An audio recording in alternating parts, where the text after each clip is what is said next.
Some viewers may find the following video disturbing. Viewer discretion is advised. Hey everyone, welcome back to Board Games Unlocked, and Brad and I are doing our top 5 worst games of 2023. Now, every time we do this list, I get some people who don't know how to handle their emotions. Maybe some emotional maturity needs to be taught in some way. What games we consider the worst of the year might be your favorite, and that's okay. You'll be all right. We just think they're absolute gutter trash. And vice versa. Whatever games are on our top 10 of the year you might absolutely hate, feel free to let us know. That's all right. It's all about communication and respecting everyone. So, yeah, I mean, because I just don't deal with horrendous comments. I just delete them anyway after I report you for sexual harassment or something, like whatever it might be. It's like, oh, I'll just get your channel restricted. But yeah, these are the objective worst games of the year, I think. Um, Although I think there are some here, like there wasn't really a game in 2023 that was like super hype that we didn't like, at least for me. Like there's I think I have one on this list that might rile some people up, but okay. we'll see. Um but this is all in good fun. Uh like but I also think in all seriousness as a reviewer, if you're gonna rave about games, it's gonna cause people to spend their money. You should also do your due diligence and talk about games that you think are bad, because if they share the same opinion, you're gonna save them some money so they can spend that elsewhere. If you only talk good about games, you're doing no one any good. If you only talk bad about games, you're doing no one any good. So, hence why we only talk about 5 instead of 10, just because that would kind of get. I'd be like hated out if we were talking about 10 games. I'd be like, I'm kind of over being a dick. Right. So, but there is an honorable mention, so there's technically 6 or a dishonorable mention. Are you ready? I am ready. My number 6. The dishonorable mention is a game that you showed me, Ah, and I hate that you showed it to me. This was actually gonna be higher on the list because this is a bad game. It's a toy sale game. Like they wanted oh, to sell toys, they put some shit with it as well. But I moved it all the way back because it's like that's not necessarily fair, even though some of the toys are questionable looking. So my number 6 is Star Wars Rivals. Whatever. yes. Luke, dude, get off the ketamine. Whatever. Like, why does he look like that? And he's the only one that really looks horrible. Right. Everyone else is fine. Uh, I could not think of anything redeemable about this because I don't like the toys either. I'm not a Star Wars fan. Like I like the old movies. Um, that's pretty much it. And Rogue One. I like Rogue One. And The Mandalorian. But everything else, I'm just not into that scene. So I'm not in it for the toys. Uh, so that didn't do anything for me. And just the sheer like unbalanced gameplay that this brings with the stupid, it's like, oh, you don't have any Jedis on your team, you lose. Like those stupid cards. Um, It's the like the Bach way that they're, cards. huh? The Bach. Yeah, they're shaped on that card game that they play in the old Star Wars. It's like poker. Oh, gotcha.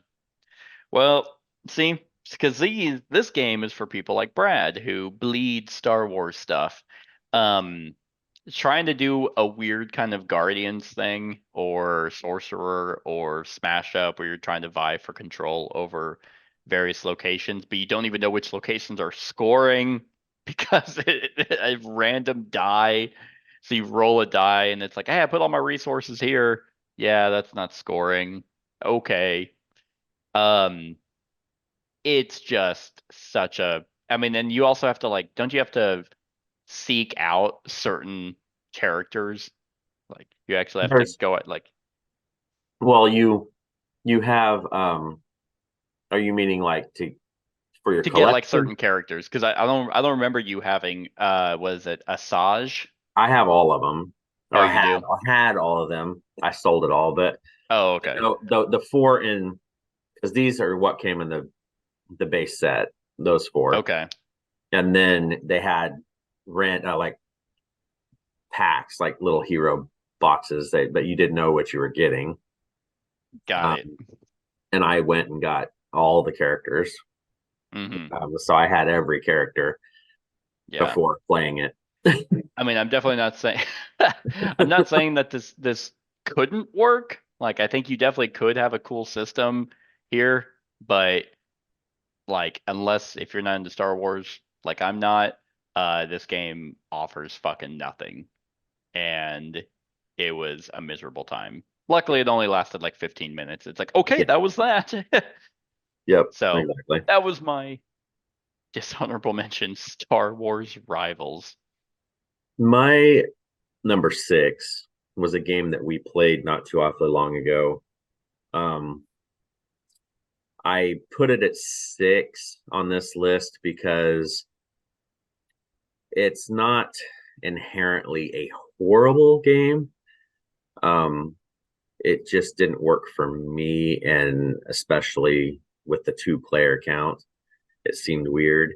Um, Playing with 4 would use the board better, but the board was one of those unnecessarily weird shaped boards as it was. And that is Emerge. Um, if you want to hear our true thoughts on this in depth, I don't know if you have the review up for it yet or not, the It's discussion, but scheduled. I um, think it's actually coming up today, okay. Um, which this this will be game, out by then. yeah. So this game is just, it is what it is. I mean, I'm just gonna see what yeah, okay, perfect. So It's at like, board is 3,100 subscribers. Sorry, I was just checking. I was like, hey, the board is really long, and you seed it with these little vents, all those little circles on there.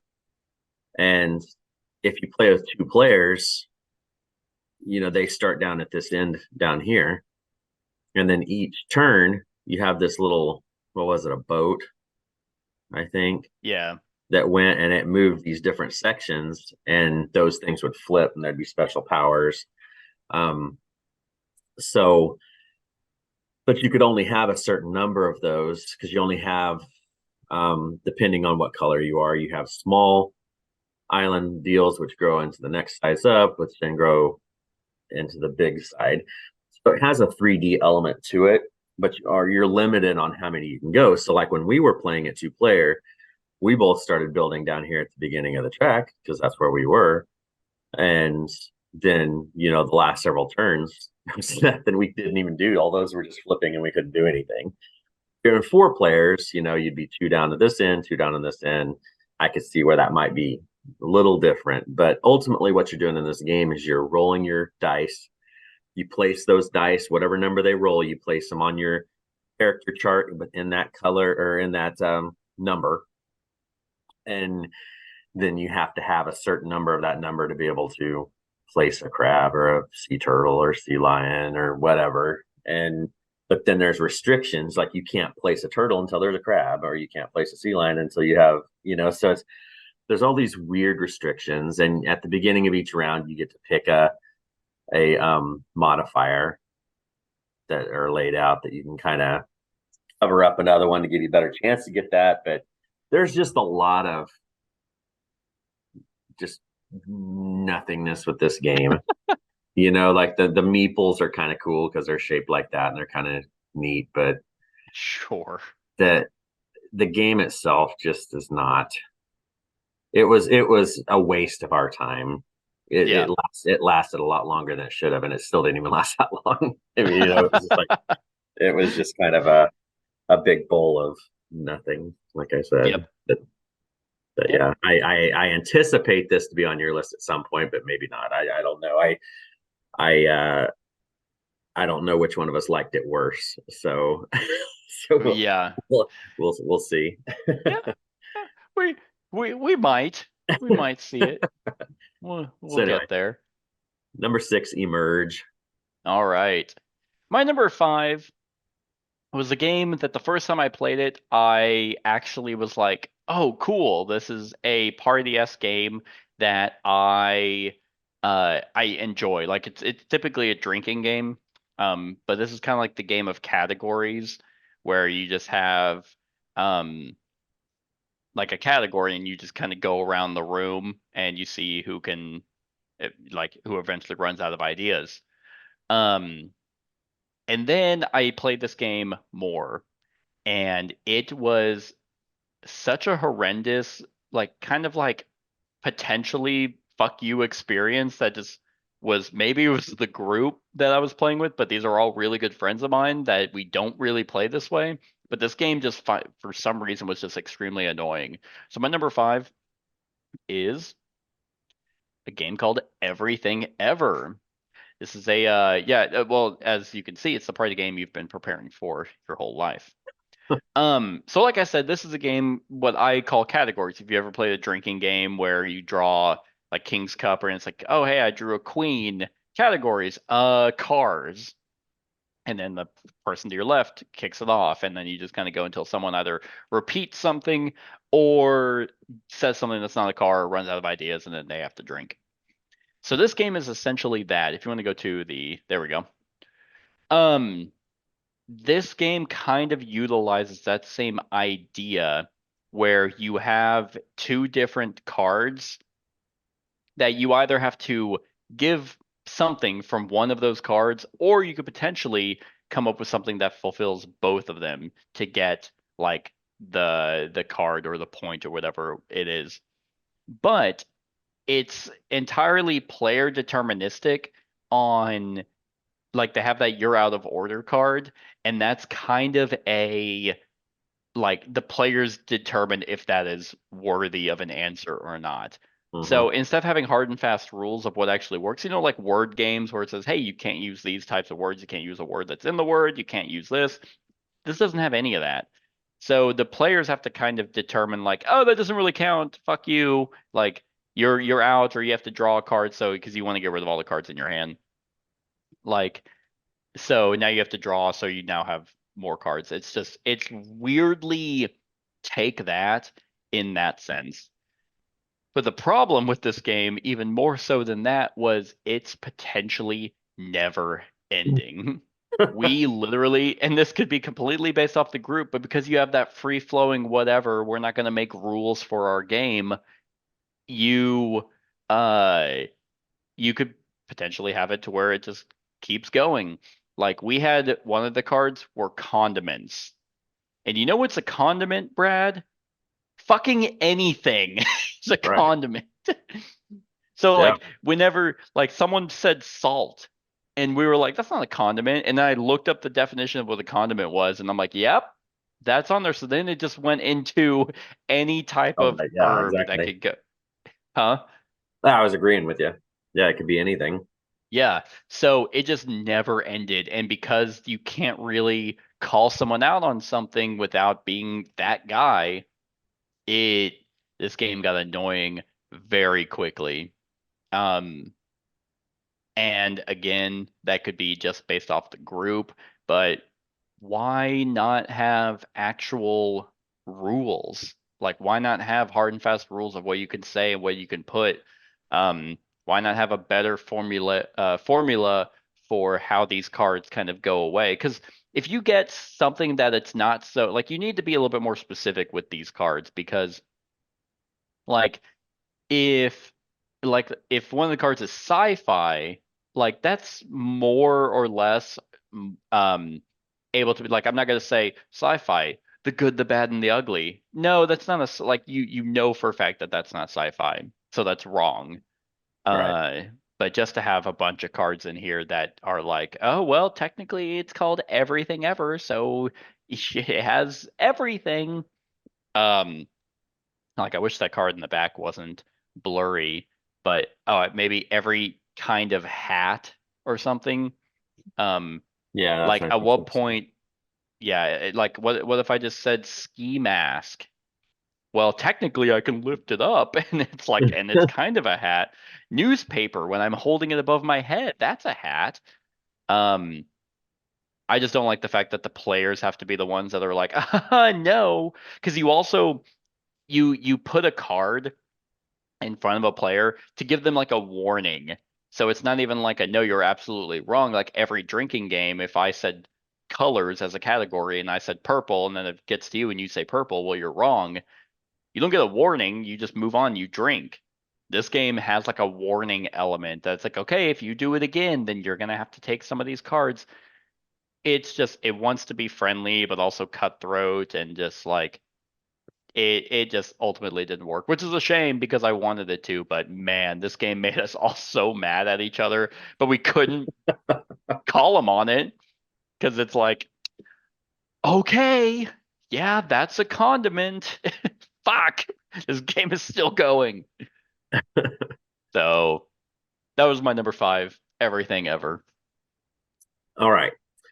My number 5 is a game based on an IP that I really enjoy. It's a Netflix series, and Okay. I really like the TV show or the show. And then a board game company announced this as a Kickstarter game. I believe it was Kickstarter, and it's not the kind of game they usually do. It's Gamelin Games is who Okay. announced this game. Usually they do like the Tiny Epic crap. So the game is The Last Kingdom. Um, Dude, I I love hate this show. I love the show, and Oh man. and so so anyway, I like the theme of this. It Okay. has John DeClaire Yeah. is the person. Gamelin Games. I was like, it kind of looked cool, the pictures that they were showing and stuff. But then when you start playing the game, you're more or less playing Blood Rage. It's All right. pretty much Blood Rage. I mean, I know it's not identical. Um, and it only lasts 2 rounds. So Okay. so each round is long though. I mean, because you do all this stuff per round and then you battle in the 5 regions. And then after those battles are over, that's the round. And then Okay. you go to the next round and all that stuff. So you you have those regions, you're placing stuff, going up on tracks like you would. There's all these different action cards and stuff you're going to be playing, vying for influence and crap. But ultimately, what it comes down to is those 2 end round phases of battling in those areas. And that's going to be what, whoever has the most victory points at the end of those 2 rounds is your winner, right? There's drafting in this, card drafting and stuff, which is another thing that Blood Rage does. Yep. But Blood Rage is much better. This I'd game, hope so. well, but the problem with this game is that you hear, oh, it's a 2 rounds, that's it, right? But it's a long game, and like if you look at BGG, it says it goes from 60 to 150 minutes. That's a big ass range of time. That's true. Well, the And 60 minutes are after people quit after the first right, round. I Like, I'm guess done. so. The game we played took a little less than 2 hours, I would say. But I mean, I would rather just play Blood Rage. I mean, Yeah. because it seems more smoother, it's got cooler minis, it's got, a lot more things going on, instead of just this kind of stuff, This and looks like a prototype. Is this what the board looks like? yes. Oh man. Okay. So at least the version I played, and I mean, Okay. if somebody else got, I mean, but yeah, this is what it looked like. So yeah, I mean, don't get this and play it. I mean, the TV show means nothing, and you do not have to watch the TV show to enjoy this anymore. If anything, it makes me dislike it more because I like the show and then the game just doesn't Is that match it. show still No. ongoing? No, it ended, and then It did. they put out a movie last year Okay, that finalized it all. It was like got it. that brought everybody back. It was a movie to end to kind of tie it all up. Okay. But I only watched the first season and I was like, it got no. better. Okay. Yeah, I bet I kind of feel like it would get better. I think this is a book series as well.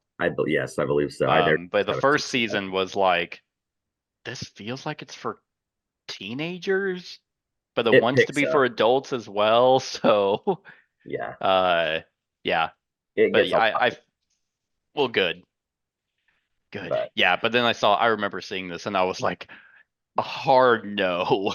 yeah. Like, There was just so many things pointing towards, yeah, this is gonna be cool with the game company, with the designer, with the yeah, TV show. I was like, okay, but what it feels like is how IP games used to be, yeah, right. I was gonna like say that. I'm 10 like, years this ago. looks, yeah.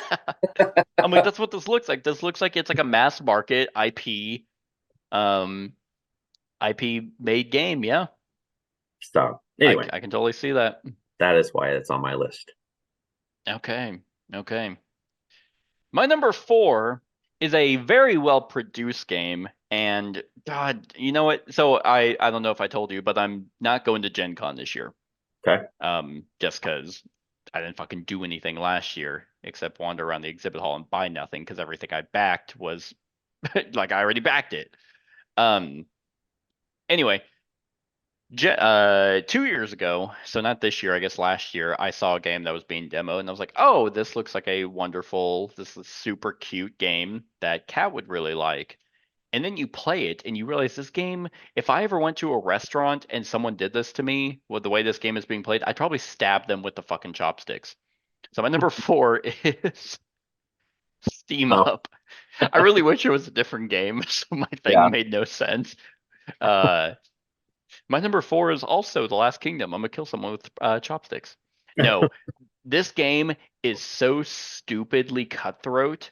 I have no idea why. Not only is it really a set collection game, so you have your board of your unbalanced um, animal abilities that are based, I think, around the Chinese zodiacs, if I'm not mistaken. Again, this game is produced really well. Um, like I mean, honestly, you would much rather have cardboard chits for the ingredients because while those look really nice with the seaweed and the chicken feet and all that, um, you draw them from a bag, so you can very clearly feel like how different they are and what's getting placed when you're setting up the game, or whenever you do special abilities that have you draw from the bag. But yeah, this game is like if you're playing a 4-player game, you have your own little corner of the wheel that you can pull from, but a lot of abilities are pulling them away from people, like pushing them towards others, swapping ingredients, stealing ingredients. For whatever game about like a shareable experience that I assume dim sum to be in like a communal eating area, Right. if I wanted something to eat that I haven't tried before and you like wheeled it away from me so you could have it, we'd have some problems. So it's just, and like, so on top of the fact that you're just randomly drawing action cards, um, the layer of the thing is like weirdly obvious whenever you're setting it up because you're supposed to seed all the little holders beforehand, and then randomly stack them, which just doesn't really work. Uh, on top of the cutthroat nature, this game is so frustrating. Like I, the only thing about it that I like is I like the production value of the game. But of course, at Gen Con, they don't talk about, the actual nature of the game. They just obviously are displaying it and kind of showcasing that, hey, you can wheel this around and you're trying to collect different ingredients to put on your board for victory points. It's like, yeah, that is what you are doing, but how you go about doing that is you're a dick the entire time. And the game just kind of, it goes for a certain number, like you have to clear off once like those holders are empty, they come off, and then that's kind of like lowers that track at the bottom. And once there are a certain number removed, that's how the game ends. Goes on for way too long. The fortune cards are completely random and just kind of can be super beneficial, or you also have a die that you can roll to try and get ingredients, so you might not get any. I just don't really have any other redeemable things about this. Like, I don't want to ever play this again. But it does make me want Chinese food. So so there's that. Even though I've never actually had dim sum before. So yeah, if you're looking for just get Sushi Go. Just get something better. Like, there are games that Cutthroat works, but man, it's like a fine line with making like Take That actually work. And I feel like this was a game that would have benefited from not having that kind of harsh Take That element. So yeah, that's my number 4, Steam Up. Okay.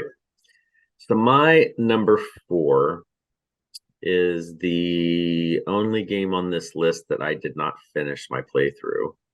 Oh, okay. Yeah. And it's only number 4 because I went into it with not very high expectations anyway. So, take it for what it is. It is from a company that has put out a couple of pretty decent games, that I've played. And that is Tiled West. So Direwolf, so Clank, Dune Imperium, stuff like that.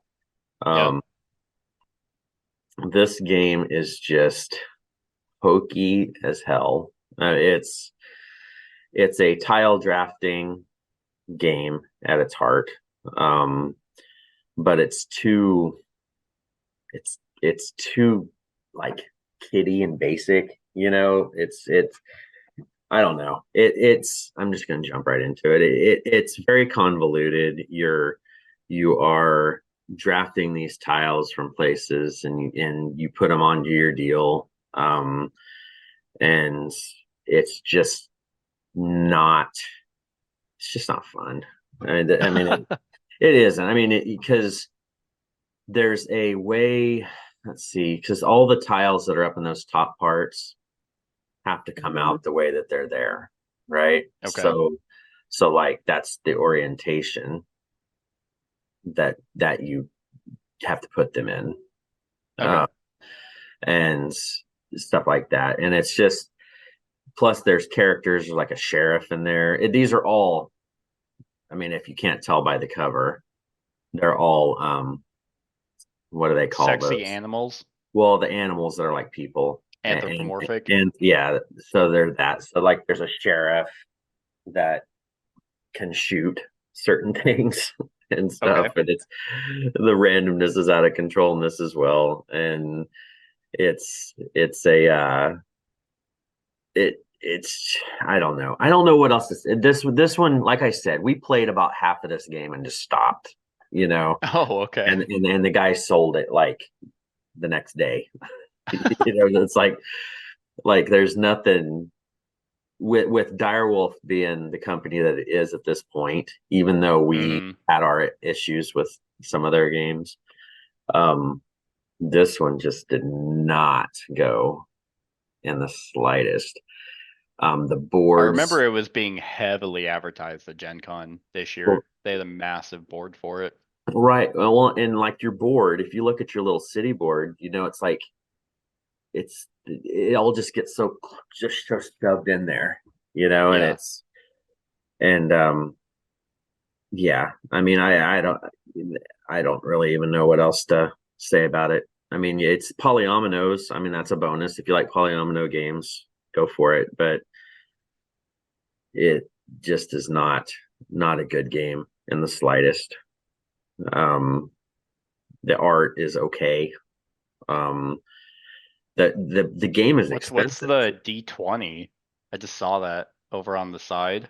Well, there's a mechanic where you put in that's where you draw from, is that Okay. because as you draw from that area, you pick up the dice. So like you'd have to draw one of those in the row next to it. Oh, okay. You know what I'm saying? Like, um, it also didn't help matters that the guy that was teaching it, he was reading it from the rule book and teaching it. Ugh. You know, so I mean, it's Yeah. plus up. But this game is not cheap either. With having the recess boards and with having the all that different stuff too, because it is. I'm looking at it right here. Um, yeah, it's $65,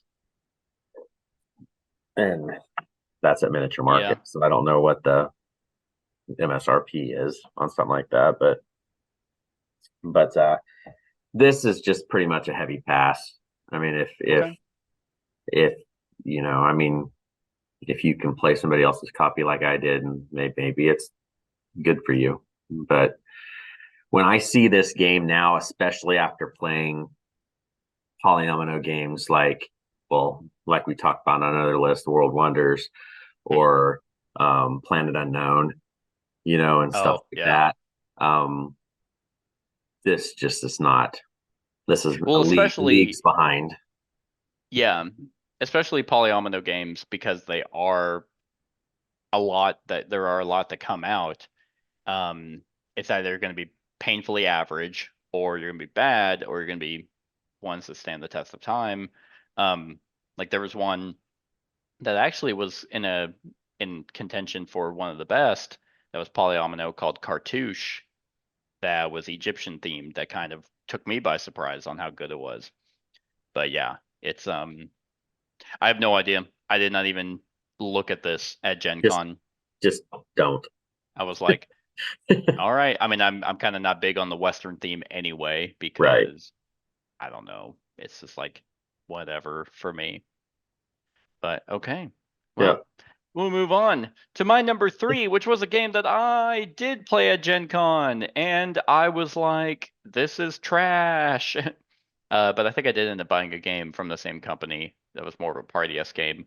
And this is kind of what I was talking about, how like the games that are on this list aren't like big hitters like they have been in years past, especially like when we had Ankh and stuff like that. That was the biggest deal in the world that, God forbid people don't like every single game that comes out, but now no one gives a shit.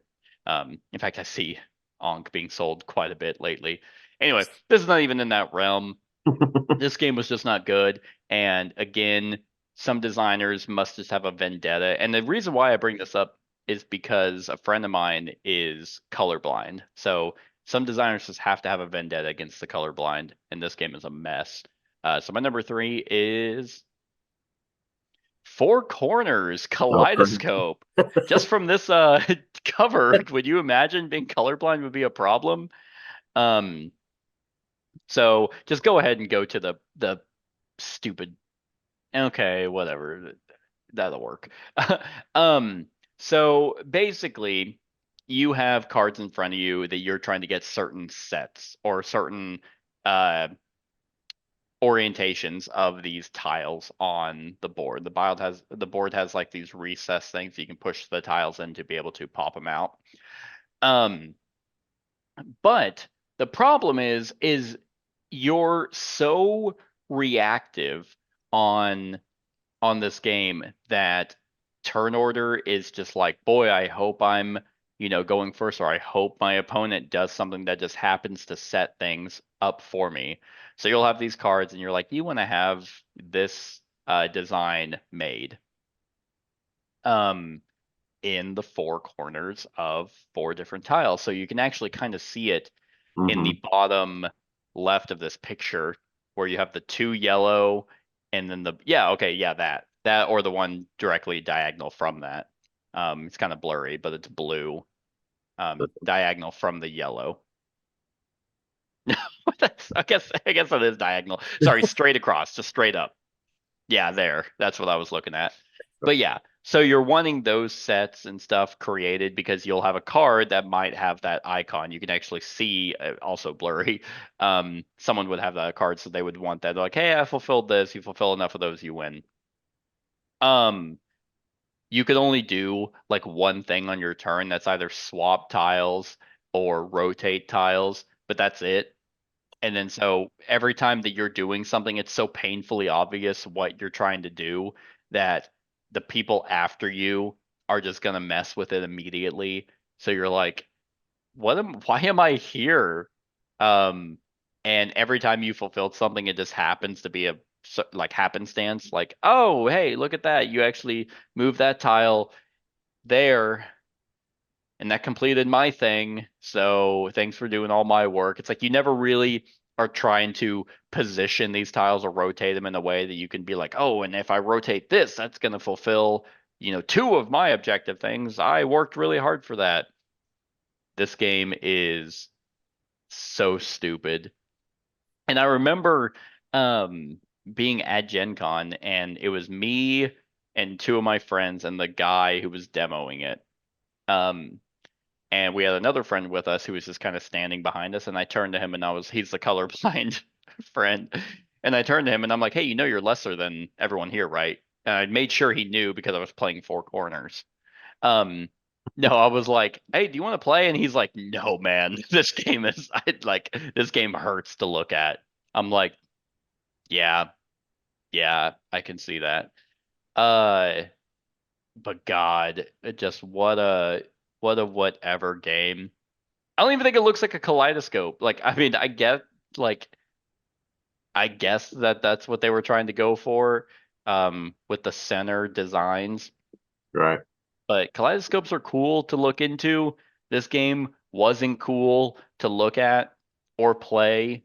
Um, and I always feel bad whenever you're playing demos at conventions, and then like they're kind of like, so you want us to ring you up a copy? It's like, no. No, I was humoring you, dude, because this is day 3, and I can tell you want to kill yourself. Uh, and it's like I kind of want to kill myself from playing this game.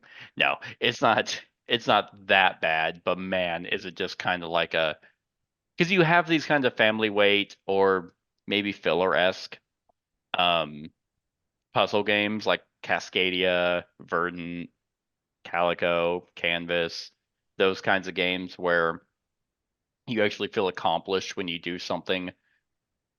This game does not have that at all.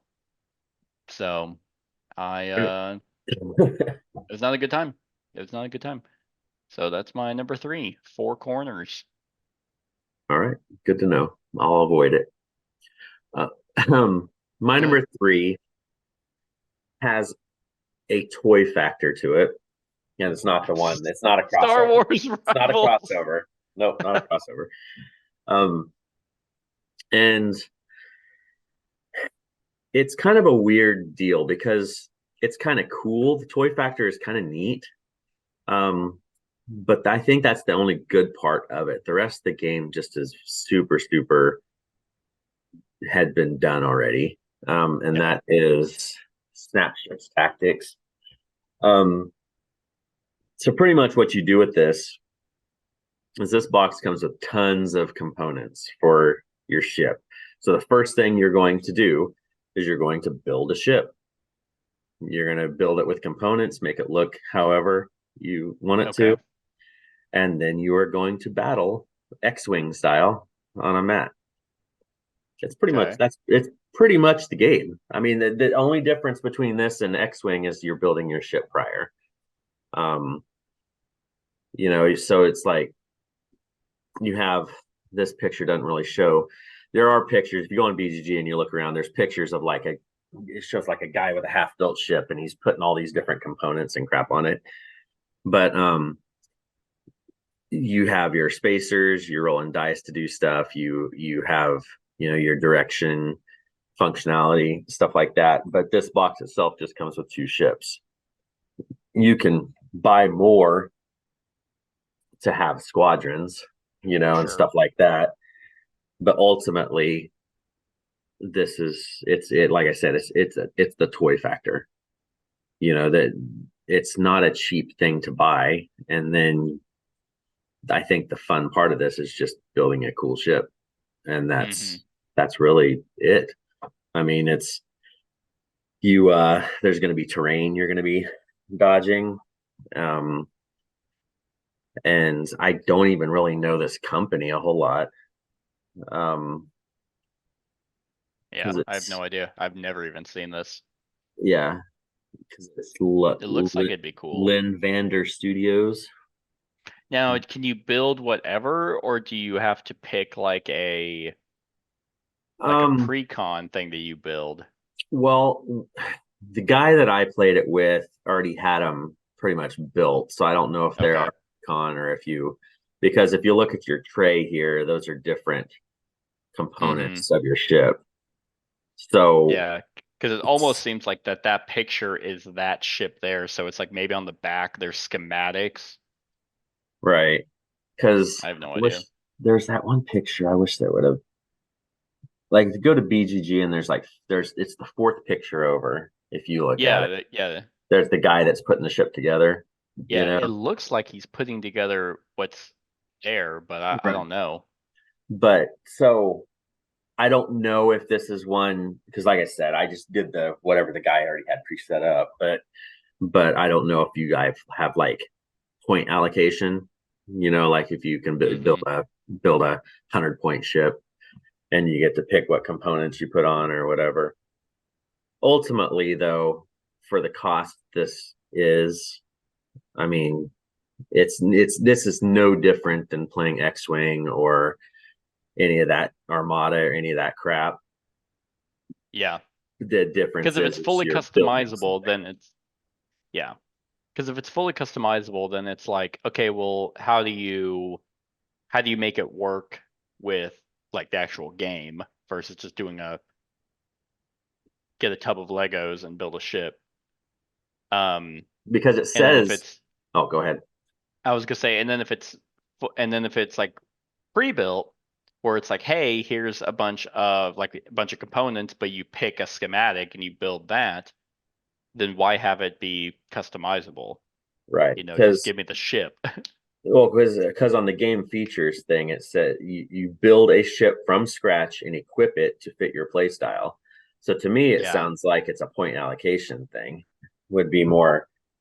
Yeah. So it's not necessarily. I mean, I guess kind of fully customizable. It could be. Yeah. There could be pre-cons just to get like maybe for the training or practicing and stuff, but yeah, ultimately it's not there. I mean, it looks kind of cool, if you look at the ships, everything, but I can see being like, okay, yeah, point allocation, and then like kind of what Starfield does, where it's like you have to obviously have a hull and you have to have a shit, you have to have a gun. So you pick all those and then you grab those pieces and you build your ship that way. But even then, that's a gimmick, and I don't want to do that. No, and it wasn't that fun, especially since when I sat down to play it, they were already built. So so you missed out on that. You're like, oh, so you're pretty much. Oh, you don't have like ship combat X-wing. Yeah, you don't have X-wing lying around, do you? Yeah. So anyway, that's my number 3. Cool. All right, my number 2 is my big one. Surprisingly, I was for sure thinking this was number 1. Ever since I played it.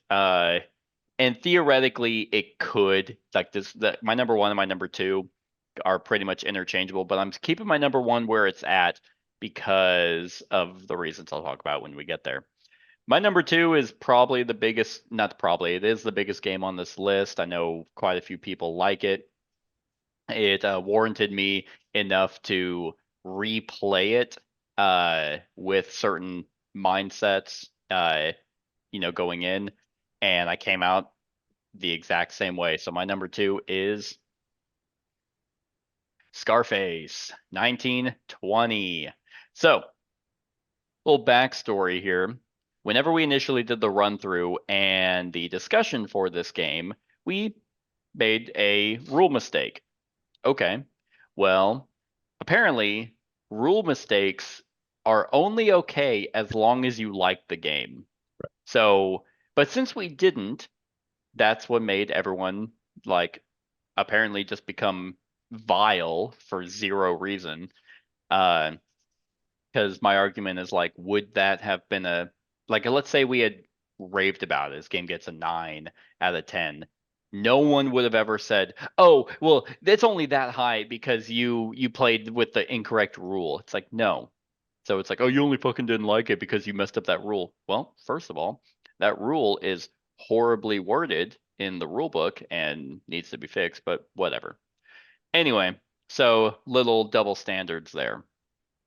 My second thing about this game is, and no one cares anymore, but um, they have as mechanisms on here area majority slash area influence, deck, bag, and pool building, and hand management and other stuff. Yeah, I mean, open drafting, yeah, technically to get people.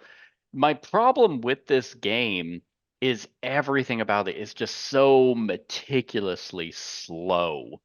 Like to build your deck is fucking slow. To area control or area influence is slow.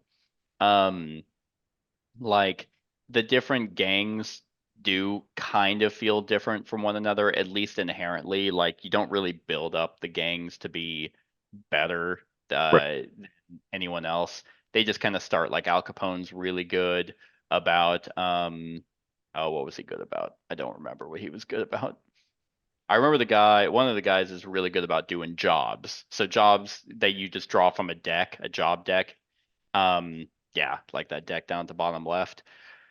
Uh, like he's really good about they have requirements to complete certain aspects of the job. He can kind of ignore one of those requirements, so he's able to churn out jobs. Oh, Al Capone was good at hiring people, so the market of cards that you can buy from. Um, he was really good about getting those. One of the girls is really good about getting a bunch of people into her board where all those miniatures are. And I don't remember what the fourth one was good about. But they're kind of yeah, so like she was good about getting people in and place them in her area. My problem with this game is it does a lot of stuff, but it doesn't do any of it well. The one thing this game kills is theme. Like you want your gangster 1920s theme, this game nails it. So they do a really good job there. Everything else is you're not really incentivized to go after one another. You're not incentivized to go out and steal their property because thematically gangs had turf. They didn't fuck with one another. They're like, okay, there's like 18 gangs in New York and they don't fuck with one another. It's like, okay, yep, you have the harbor, and then this section, we have this section, we control our businesses there. That's how we make our money. You now, if you did, that would be a problem. But like, if you're trying to like go across the map to take over someone's business because they've leveled it up and it has a casino and it has a bunch of resources in it, it's like you might as well just tell them, hey, I'm going to try and take that from you because you can't just sweep in. You have to slowly walk over there. When you have to get cards, you can only play because you play out your hand and they have like a thug threshold and then like an influence threshold. You know how deck games will have like your purchasing power and your attack power. This kind of has something like that. But you can only so let's say you played a hand of cards that had like 5 influence. Well, you can't buy up to 5 influence. You can only get 1 card, so you're slowly building your deck. And it's just ugh. And on top of that, you're increasing your fucking want level that just from doing nefarious activities. And then the headliners deck that eventually like there's a track every time you have to basically redraw or reshuffle your deck. You have to move it down, and then eventually it's a headliner, and it's like, oh, based off where your threat is, sometimes it's really good, sometimes it's bad. You could be up in the red, and it might be like, hey, gain 600 gold or gold, gain 600 money, and your money's your victory points. Um, those things are super swingy because it's like you want people to have high threshold because then they're gonna typically be the most punished, but they might not be. You might actually be in the green, which is on the lower end, but you get punished more than someone in the yellow. Doesn't really make any sense. It's like, and then the worker placement aspect is also insanely slow. You do one action a turn, and I know everyone will comment on that and they'll be like, yeah, you technically do one action, but yada yada. Look, this game just does not work for me in any semblance. It says deck building. It's I mean, technically, yes, you are putting cards into your deck that you purchased, but you don't get any cool synergies, even though it's there. Like the cards that are in that market, which we're not seeing here, really, they will have synergies with other types of icons. Hey, you have two of these cards that have this, then they get this ability. But because you can't, like, if you were playing Hero Realms and let's say you had the purchasing power of 10 and you saw two greens that you could purchase both that would work well together, you can buy both of those. How you can do that? Mm-hmm. Well, in this game, if you saw two cards that would work really well together, sorry, you can only get one of them, even though if you could purchase both, you just can't. I know some people have said they've house ruled that. I just find those decisions to be insanely odd of why they would make everything super slow when this game could be fast paced. You get a lot of people into your deck. You're really deck building. You're churning. You're combining all those cards and those special powers, zooming across the map to fight, have gang wars with one another, raising and lowering influence, doing shady back deals. I get fucking none of that from this game. It is so slow and so boring and so long. It I mean, I really don't have like it got a 4 out of 10 for me. It stayed there even after knowing what I know, even after correcting that the one rules mistake and going in and I'm like, no, no, I don't see it. I do not see it. And I want to. I love this theme.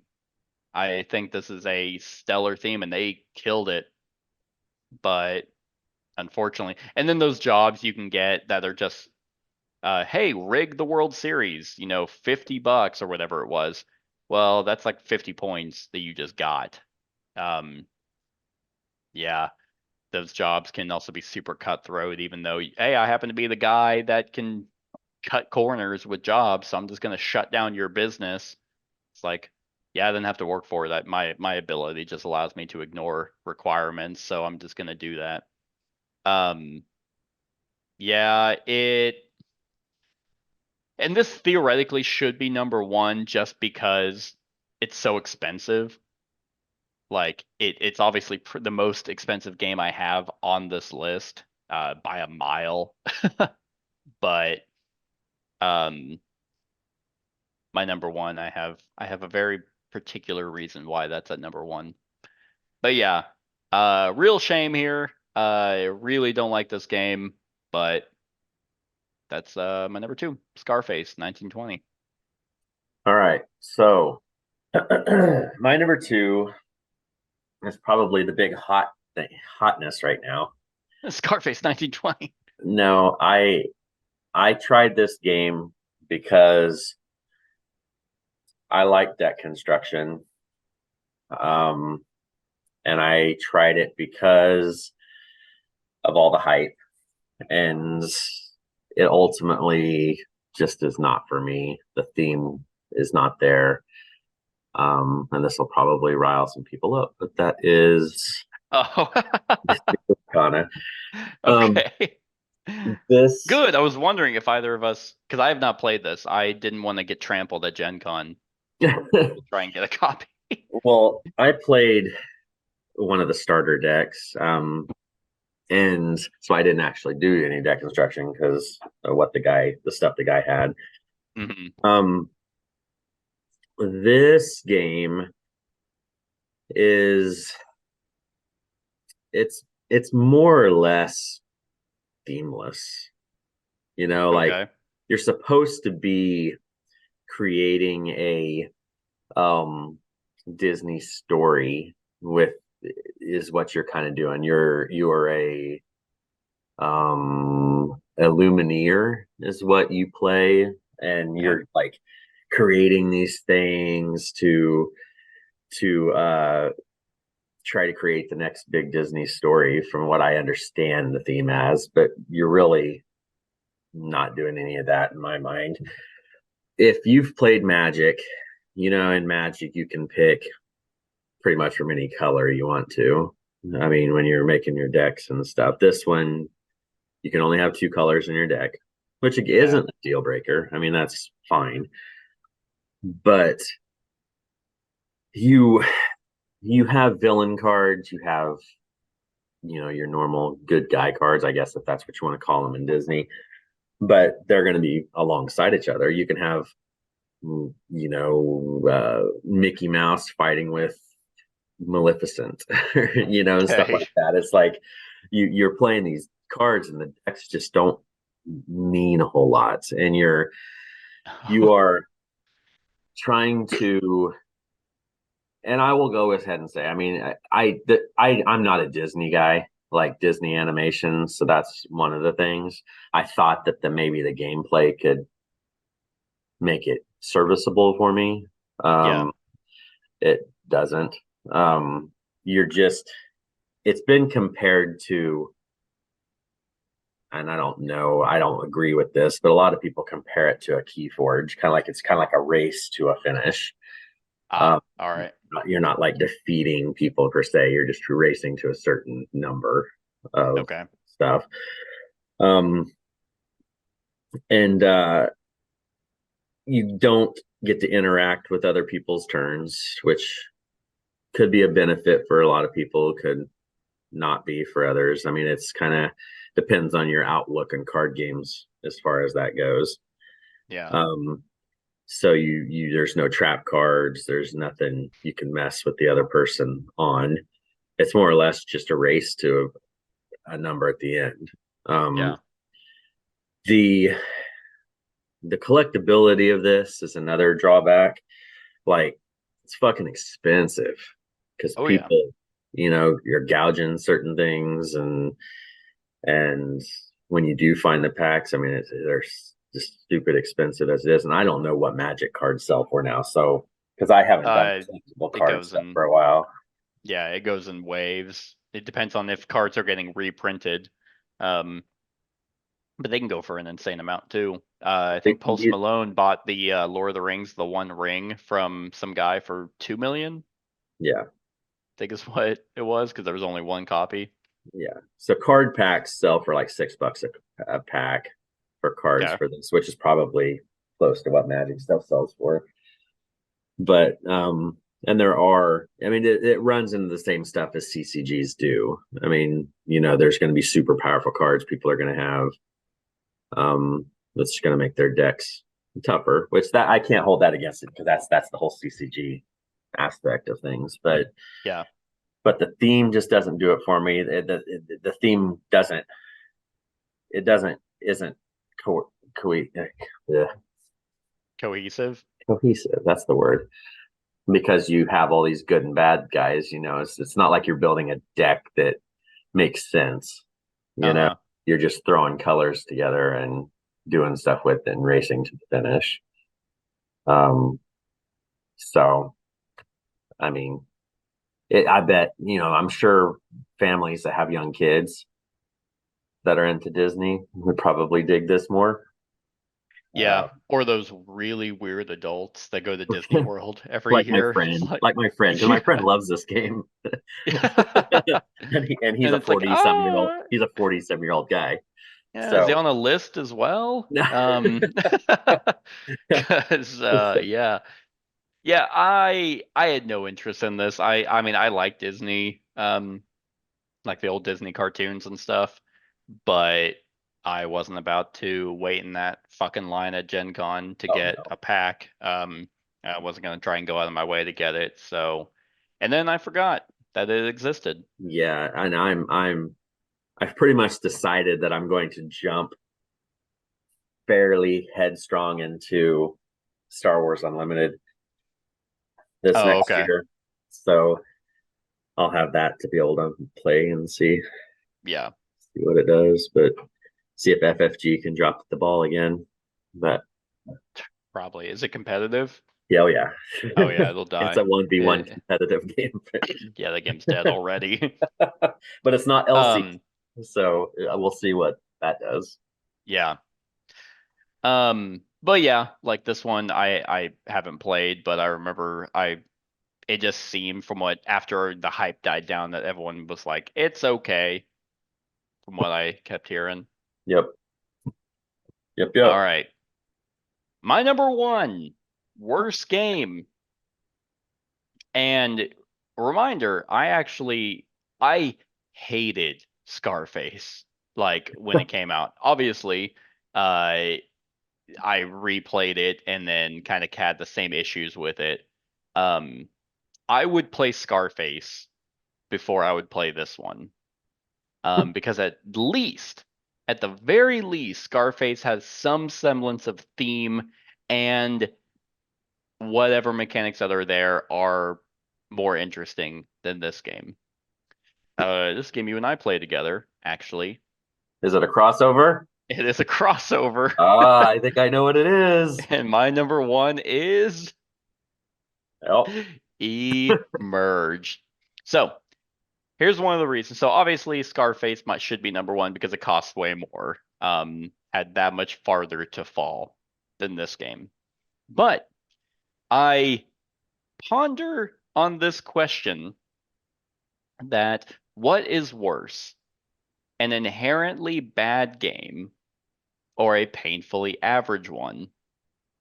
And I am of the opinion that a painfully average game is worse because at least with a bad game, you can have a good time. This game does not spark any good emotion from me. But like you said, whenever this was your number 6, it's serviceable. It's a game that was made. Like whenever we reviewed and ranked this, I think I even mentioned I have no idea what number to give this because any number would be too high, but any number would also be too low. 5 is too high, but that's technically average for my ranking. 4 is weirdly too low, but 6 is too high, but 5 doesn't feel right either because this game just shouldn't have been made. Like this is like a corner doodle idea to try and say something and someone walks by and they're like, whoa, like we could make that into something. And it's like, oh, I haven't really fleshed it out. Like I kind of want to make it more interesting. No, no, no. We'll just make a skeleton outline game and sell it. Yeah. The amount of components that this game doesn't justify it. I actually think it looks hideous. I hate that long board. I yep. hate the island of stacking it to the 3D element. Besides the fact that it's 100% luck with at least some mitigation, so I'll give them that. Taking the tiles, like you were saying, to put them out so you can be like, I'm gonna try and go for crabs. So I'm gonna keep my crabs at 2, and then put it's like, but you can't determine what you're rolling. It's not like you have abilities or anything that can be like, I'm gonna turn this into a 2. I mean, you can get some of that, but you don't have an engine, you don't have a tableau or anything. So really, you just have a shit ton of dice that you roll and you slot them onto your board, and you're like, okay, to place a crab, I need 2 2s right now. I only got 1. The abilities I have, I can use to re-roll. Oh, look at that.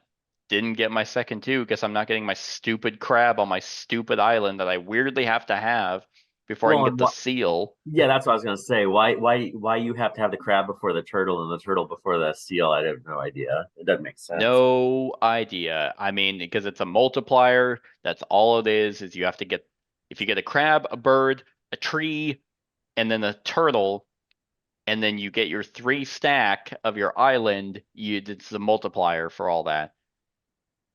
This game is just so unfun that, like, I could see a world where I can get into the theme. You play the Godfather fucking soundtrack playing Scarface 1920. I bet you I can get into that way more than any whatever you would try to do, whatever drugs you'd have to do to make Emerge a good time. Like maybe a rubber band around my arm and I inject a fucking needle of shit to try and give me some type of energy to play this. No, this is such a nothing game. Well, and the scoring was bad because we played through this and we're sitting there and it's just like, okay, I get 20 points here, 13 points here, 5 points here. All right, and that's it. Yep. Yeah. Yeah, the way that boat moves across and then it's like, oh, but you get more dice to roll. I'm not trying to be reductive of anything here, but there's nothing here. Like either have the higher player count game, but even then, the only interaction is someone might build where you wanted the technology, which the technologies. Why you have to also end your turn when you take a technology from the market is so stupid. Because at least I would give some gameplay element of being like, okay, my entire turn right now could be to take a technology, but what if they do something first? But I could use this to actually like mitigate my dice. Nope, you take anything from that market, you cannot fiddle with your dice on your thing at all. So Yep. for the next round, but the next round you might not even need it because you might roll exactly what you need. Yeah, I did not like anything about this game. Maybe the cover. I find the cover all right. Everything else I don't really like. Yeah, and this is a Pandasaurus game where it's like, well, what do you know? What do you know? It's another flop from Pandasaurus. So yeah, so like I said, my like Scarface was I for sure was like number one. Like your game has to be dog shit for me to really think it's gonna surpass Scarface. But that was also at the time that I had played it, and then as time went on, I moved on like a sane adult. And then we played this one. So maybe this one has recency bias because we've played this one more recently. And I have not touched Scarface since I obviously don't like it. But yeah, this one just so nothing. Yep. So nothing. Thank God I didn't pay for it. Yeah. The sad thing is I still have to play it with Amy before I get rid of it because it was And one. she's gonna love it. She's gonna be like, I love this game, and then she's gonna play it all the time. And then she's gonna you're gonna start to love it. No, don't think so. But yeah, that was my number one worst game of 2023, Emerge. All right. It's funny because our 1s and 6s have flip-flopped on both of our lists. Oh, really? Oh, that is funny. I figured this wouldn't have been on your list because you like get hard for Star Wars. I So love was like, Star Wars. I love Star Wars, and I like Funko because I collect Star Yeah. Wars Funko stuff. But that wasn't enough for this to be anything. I mean, I think I spent about $90 to get all the characters and get this base set and everything. Oh. and then we played it and stuff, and it just was completely garbage.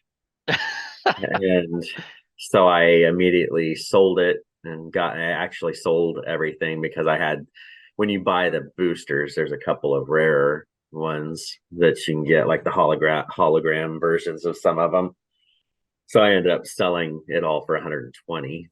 So I ended up making money on it, but yeah, and I don't understand because like you see on some of these groups, like, well, Facebook groups and stuff, that this game is winning like these awards for certain places and stuff. And I'm just like, really?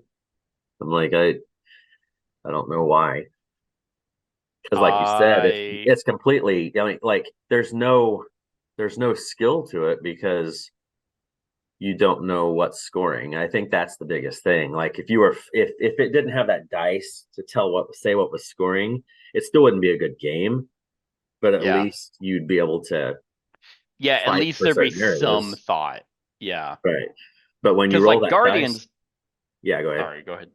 I was just gonna say when we I would put people out at 2 locations, and if you went over to another separate 2, and it just scored 1 and 2 where I had 1 person at, then I would win Yep. it uncontested.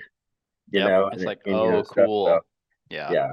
So I mean, Or just being able to completely undo someone's entire turn just from a card play, and it's like, all right, then you can like put weird tokens on the characters, and it's like, whatever. yeah, Like this, like the characters are so unbalanced. I think, yeah, because and there's just other games that are better. I mean, obviously they're way more expensive. Well, Guardians isn't, but Guardians is like, god damn it, that game should have gotten a lot more love. But it does this exact same thing, except there's actually strategy and thought behind what you're doing, and this game just does not have it in any way. Yeah. I didn't put this so high on my list because it was so obviously trash that I was like, all right, like I gotta I gotta talk about other games, but I still have to mention this.